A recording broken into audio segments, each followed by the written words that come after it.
When you think about West Virginia, does something like this come to mind? That was a great movie, but it's full of exaggerated stereotypes, and it was actually filmed in Georgia. So I'm here to set the record straight. I've been all over West Virginia. I haven't run into that type of backwoods scene. Appalachian culture, like all rural cultures in this country, has evolved. And some of those preconceived ideas collide with what it's really like now, especially in the Eastern Panhandle. So, this video points out the myths and the realities. And by the way, our contact information is below, along with the link to a relocation guide. And if you'd like to learn all about the Eastern Panhandle, consider subscribing. Okay, let's start with myth number one. West Virginia is a backwards society. The reality, it's not about being backwards.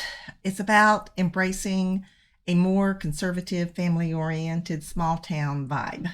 And maybe some people do see that as backwards. The Eastern Panhandle occupies a unique space. To its east lies the bustling, progressive DC metro area, and then heading west into West Virginia's heartland, the rural small town vibe becomes more apparent. The Eastern Panhandle is really a blend of these two worlds. It offers easy access to the shopping malls, restaurants, nationally renowned cultural attractions, job opportunities you find in a more densely populated area like DC, but it still maintains the small town appeal that West Virginia is known for. Myth number two, we're behind in technology.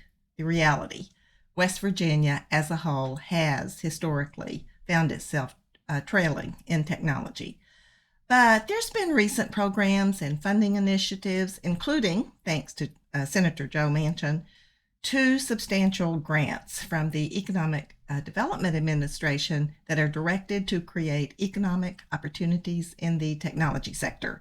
So there's a focus on growing technology opportunities in West Virginia. One of the advantages of the Eastern Panhandle is its close proximity to the job market in the Washington, D.C. metropolitan area. For residents, this means access to a wide range of high-tech job opportunities. And high-speed internet has given people options for where they want to live, and a lot of folks here telecommute most of the time and then drive to the DC job twice a week. So you can live in a more relaxed small town setting while having high-tech career opportunities less than 2 hours away. And then if you don't want to drive or prefer a more scenic trip, we've got daily MARC train service from 3 beautiful historic stations in Berkeley and Jefferson County to Union Station in DC. Those stations date back to the Civil War, and the Caperton Station in Martinsburg, the Harper's Ferry Station are particularly charming. That Harper's Ferry ride takes you through a mountain and has stunning views of the Potomac and Shenandoah River. Myth number 3, there's no arts or cultural scene in the state. The reality is that there's a very active arts and culture scene in West Virginia, especially in the Eastern Panhandle. For example, one of the top theater production companies in the country, the American Contemporary Theater, has a chapter in Shepherdstown at the Mironoff Center at Shepherd University. Every summer in July, they sponsor a week-long series of really good professional plays, along with scheduled discussions and talkbacks with theater participants. People from all over the country travel to Shepherdstown during Theater Week. Shepherdstown itself is a charming postcard town by the Potomac with a strong cultural scene. There's live chamber music performances, occasional storytellers in the tradition of Appalachian culture. I've been to several of those events, and I especially like the storytellers. Another town that offers a strong art scene is Berkeley Springs in Morgan County. It's been named one of the top 10 art towns in the country. There's several galleries in town and festivals, including Art in the Park on weekends. My favorite place there is the Ice House. It's a huge old ice factory that is now full of artistic works, crafts. There's a playhouse in there for local theater. There's also playhouses in Martinsburg and Charlestown for local theater. So there's a very active arts and culture scene in the Eastern Panhandle. Myth number 4, people are unfriendly and unwelcoming.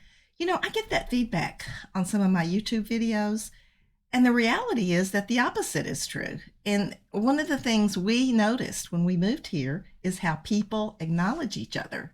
And that's not the case so much in a larger city. And finally, the myth that people keep appliances and old cars in their yard. Someone actually asked me that. If you get way out in the country, you might see one of those car parts graveyards. I haven't seen that here in the Eastern Panhandle, so that's really not a thing. So there you have it, my friends, a look at the myths surrounding West Virginia and the reality, particularly in the Eastern Panhandle. It's a place where West Virginia traditions thrive, while at the same time it has the benefits of being close to the progressive DC, Baltimore area. And if you'd like to explore the area further, there's tons of videos on this channel about the Eastern Panhandle. The one on the right explores Shepherdstown, so check that out. And for more information, you can download our relocation guide, and that link is below. Okay. Thanks so much for tuning in, and I'll see you next week. Bye.